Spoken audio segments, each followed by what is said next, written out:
Baiklah, Assalamualaikum warahmatullahi wabarakatuh. Sebelumnya, perkenalkan nama saya Iqmal Hakim.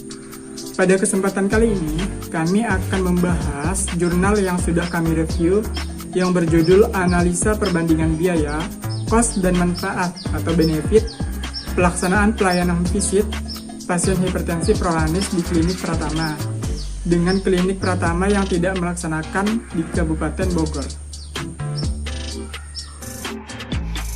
Perkenalkan, saya Cornelia Agatha, saya sebagai moderator dan pemateri. Perkenalkan, nama saya Rama sebagai pemateri. Baiklah, perkenalkan nama saya Desi. Di sini saya sebagai pemateri. Nah, sebelumnya pasti kita tidak tahu apa sih itu cost benefit. Nah, di sini saya akan menjelaskan apa arti dari cost benefit itu sendiri. Nah, cost benefit yaitu merupakan sebuah analisis yang mengukur biaya dan manfaat suatu intervensi dengan beberapa ukuran moneter yang berpengaruh terhadap hasil perawatan kesehatan. Jadi di sini cost benefit yaitu secara singkatnya adalah suatu analisa yang mengukur biaya dan manfaat. Latar belakang yang kami dapat pada jurnal yang kami review, terdapatnya prevalensi hipertensi menurut data Riskesdas pada tahun 2013 itu mencapai 26,5% dan pada tahun 2018 itu meningkat menjadi 34,1%. Nah, pada data BPJS pada tahun 2019, pembiayaan hipertensi itu mencapai 10,3 triliun dengan 13 juta kasus. Adapun masalah yang kami dapat pada jurnal yang kami review, yaitu tingginya biaya yang dikeluarkan pihak klinik, dan dari biaya yang tinggi tersebut, apakah sebanding pengeluaran tersebut dengan manfaat yang diterima? Moderator, selanjutnya saya akan menjelaskan penjelasan dari teman saya. Nah, di sini saya akan menjelaskan tujuan. Nah, kita ketahui bahwa dalam kita meneliti suatu penelitian, kita kan pasti memiliki tujuan. Nah, jadi tujuan dari jurnal yang kami dapatkan di sini yaitu untuk menganalisis manfaat biaya pada klinik pertama yang melaksanakan home visit dan yang tidak melaksanakan home visit di klinik pertama. Nah, jadi inti dari tujuan di sini yaitu untuk menganalisis apakah lebih banyak pasien yang melaksanakan home visit atau lebih banyak pasien yang tidak melaksanakan home visit di klinik pertama. Ini ada hipotesis. Nah, kita ketahui hipotesis itu adalah dugaan sementara atau jawaban sementara pada penelitian tersebut. Nah, di sini ada dua dugaan sementara atau hipotesis. Yaitu yang pertama, biaya yang dikeluarkan apakah sebanding dengan manfaat yang diperoleh. Nah, jadi pada pelaksanaan pelayanan home visit di klinik pertama ini, apakah biaya yang dikeluarkan itu sebanding dengan manfaat yang diperoleh. Nah, untuk hipotesis yang kedua, yaitu biaya yang dikeluarkan tidak sebanding dengan manfaat yang diperoleh. Nah, jadi pada pelaksanaan pelayanan home visit di klinik pertama ini, apakah biaya yang dikeluarkan itu tidak sebanding dengan manfaat yang diperoleh. Nah, selanjutnya yaitu ada landasan teori atau dasar-dasar teori yang memperkuat suatu penelitian. Nah, jadi pada pelaksanaan di klinik pertama ini menggunakan dana BPJS. Nah, dana BPJS ini melakukan upaya yaitu dengan meningkatkan kegiatan promotif, yaitu suatu kegiatan promosi kesehatan, dan preventif, yaitu suatu kegiatan pencegahan suatu masalah kesehatan atau penyakit, yaitu melalui peran aktif fasilitas kesehatan tingkat pertama yang berupa program pengelolaan penyakit kronis atau prolanis. Nah, jadi pada pelaksanaan pelayanan visit ini mempunyai peran aktif bagi PKTP atau fasilitas kesehatan tingkat pertama yang mana berupaya dalam pelaksanaan kegiatan promotif dan preventif melalui edukasi. Oke, lanjut. Nah, jadi pada pelaksanaan pelayanan home visit, itu program home visit yang dilaksanakan di klinik pertama ini, yaitu melibatkan beberapa tenaga kesehatan, yaitu seperti dokter, apoteker, perawat, dan tenaga kesehatan lainnya.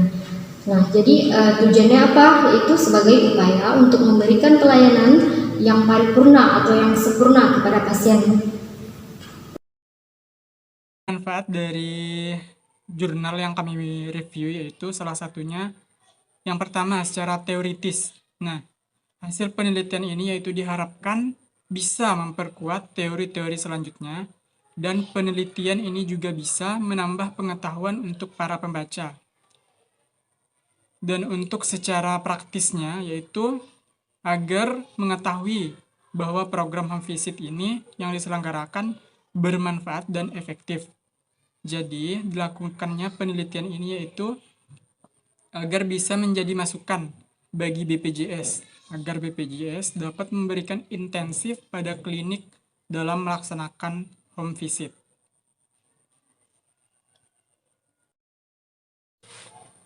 Baiklah, yang selanjutnya yaitu metode penelitian. Nah, pada metode penelitian, jurnal yang kami review yaitu analitik deskriptif dengan rancangan cross-seksional yang dilakukan di klinik Pratama, yang melaksanakan home visit dan tidak melaksanakan home visit di Kabupaten Bogor.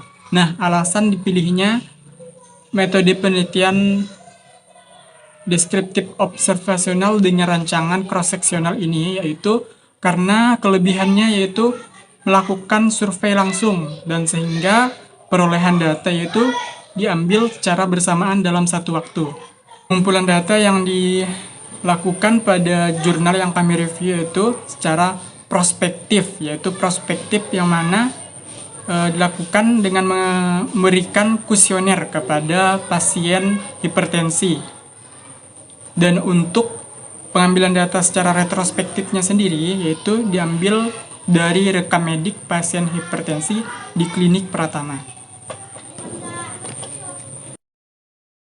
Nah, dari tabel tersebut diketahui bahwa rata-rata biaya readmisi yang dikeluarkan klinik untuk pasien home visit dengan jumlah kunjungan 43 kali sebesar 213 ribuan. Dan pada pasien non-home visit dengan kunjungan sebanyak 58 kali sebesar 265 ribuan. Jadi, selisih yang dapat diketahui pada biaya readmisi ini yaitu sebesar 52 ribuan. Nah, biaya rujukan yang dikeluarkan BPJS untuk pasien home visit dengan jumlah rujukan 40 kali tersebut sebesar 7.684.000. Sedangkan biaya rujukan untuk pasien non-home visit atau yang tidak melaksanakan home visit dengan jumlah rujukannya yaitu 63 kali sebesar 12.102 ribuan. Jadi selisih dari biaya rujukan secara keseluruhan dari biaya rujukan pasien non-home visit dengan pasien home visit yaitu sebesar 4.418 ribuan. Baiklah, hasil penelitian yang dilakukan yaitu pasien hipertensi didominasi oleh wanita. Ini sesuai dengan hasil Riskesdas, yaitu pasien hipertensi lebih didominasi oleh wanita karena kondisi hormonal pada wanita yaitu lebih kompleks dibandingkan dengan pria. Oleh sebab itulah wanita lebih mendominasi penyakit hipertensi dibandingkan dengan pria. Seperti yang dilihat pada slide yang dipaparkan. Nah, pada slide yang dipaparkan, ada rekapitulasi biaya langsung pasien prolanis hipertensi yang melaksanakan home visit dan tidak melaksanakan home visit. Nah, di sana ada sejumlah biaya, yaitu biaya konsultasi ke dokter. Jadi, jumlah biaya konsultasi ke dokter ini untuk satu pasien yaitu sebesar Rp2.000. Untuk pasien non-home visitnya sendiri dengan jumlah kunjungan ke fasilitas kesehatan sebanyak 360. Jadi secara total untuk non-home visitnya sendiri Rp720.000. Sedangkan untuk yang home visit dengan total kunjungan 389 kunjungan. Jadi secara keseluruhan biaya konsultasi ke dokternya yaitu Rp778.000. Nah, sedangkan untuk total biaya obat yang terdiri dari biaya obat hipertensi dan obat antihipertensi secara keseluruhan untuk pasien home visitnya sendiri yaitu sebesar Rp9.726.000 dan pada non home visit sebesar Rp12.841.000. Lalu secara keseluruhan total dari biaya tersebut yaitu pada pasien home visit sendiri sebesar biaya yang dikeluarkan yaitu sebesar Rp38.854.000. Sedangkan pada pasien yang tidak melaksanakan home visit yaitu sebesar Rp38.641.000. Nah, pada slide tersebut yang dipaparkan, slide ini membahas tentang penghematan dari biaya readmisi dan biaya rujukan yang diadakan home visit atau yang melaksanakan home visit. Jadi di sana kita dapat mengetahui bahwa diadakannya home visit ini dapat menghemat biaya sebesar Rp4.470.000. Jadi dengan diadakannya home visit ini kita dapat atau dari pihak klinik sendiri dapat menghemat biaya sebesar Rp4.470.000 dibandingkan dengan yang tidak melaksanakan home visit. Nah, selanjutnya ada gambaran hasil kepatuhan dan keterkendalian tekanan darah pasien yang melaksanakan home visit dan tidak melaksanakan home visit. Nah, yang pertama ada gambaran kepatuhan pada pasien home visit dan non-home visit. Di sana kita dapat melihat dengan diadakannya home visit ini, jumlah pasien yang lebih patuh tersebut lebih banyak dibandingkan dengan pasien yang tidak melaksanakan home visit. Di sana dapat dilihat pasien yang patuh yaitu lebih banyak, yaitu dengan total pasien 22 orang. Sedangkan untuk yang tidak melaksanakan home visit sendiri, jumlah yang patuh yaitu 16 orang. Jadi dapat disimpulkan bahwa adanya program home visit ini dapat bermanfaat dari segi kepatuhan pasien dalam mengkonsumsi obat. Selanjutnya di sana juga ada skor tekanan darah yang tidak terkendali. Pada pasien home visit sendiri dapat dilihat pada yang 0. Yang 0 ini dimaksudkan yaitu bahwa tekanan darah tersebut terkendali. Yang mana jumlah yang terkendali tersebut juga lebih banyak dibandingkan yang tidak melaksanakan home visit. Karena apa? Nah, ini dikarenakan karena diadakannya program home visit ini, pasien lebih terkontrol tekanan darahnya. Nah, dapat disimpulkan bahwa dengan diadakannya program home visit ini, skor tekanan darah pasien lebih terkendali pada home visit. Dikarenakan dari segi kepatuhan minum obat tadi, dengan diadakannya home visit ini, pasien lebih patuh minum obat, sehingga skor tekanan darah sendiri lebih terkendali dibandingkan dengan yang tidak melaksanakan home visit. Nah, selanjutnya di sini yaitu untuk cost benefit rasionya sendiri. Nah, diketahui bahwa cost benefit rasio ini didapat dengan membagi biaya dengan nilai manfaat dalam nilai moneter. Jika hasil dari perhitungan cost benefit rasio lebih dari 1, maka manfaat yang didapat dari suatu pengobatan lebih besar dari biaya yang dibutuhkan. Namun jika benefit rasionya sendiri sama dengan 1, maka manfaat yang dihasilkan dengan biaya yang dibutuhkan sama besar. Namun jika cost benefit rasio ini kurang dari 1, maka biaya yang dibutuhkan lebih besar daripada manfaat yang didapat. Nah, maka dari itu, pengobatan dengan nilai cost benefit rasio paling besar merupakan pengobatan paling cost benefit atau yang paling bermanfaat atau yang paling efektif. Dalam hal ini, biaya investasi yang dikeluarkan adalah berupa biaya home visit yang dikeluarkan oleh klinik. Sedangkan nilai manfaatnya sendiri diperoleh dari penghematan biaya readmisi dan biaya rujukan, sehingga diperoleh biaya cost benefit rasionya yaitu sebesar 1,36. Nah, jadi pada perhitungan tersebut, cost benefit rasio diketahui 1,36 tadi berarti lebih besar daripada 1, dan dapat kita tarik kesimpulan bahwa program home visit ini dapat diterima karena tadi biaya yang dikeluarkan itu sebanding dengan manfaat yang diperoleh, atau manfaat yang diperoleh lebih besar dibandingkan dengan biaya yang dikeluarkan. Jadi diadakannya home visit ini dapat diterima atau efektif dari segi tersebut.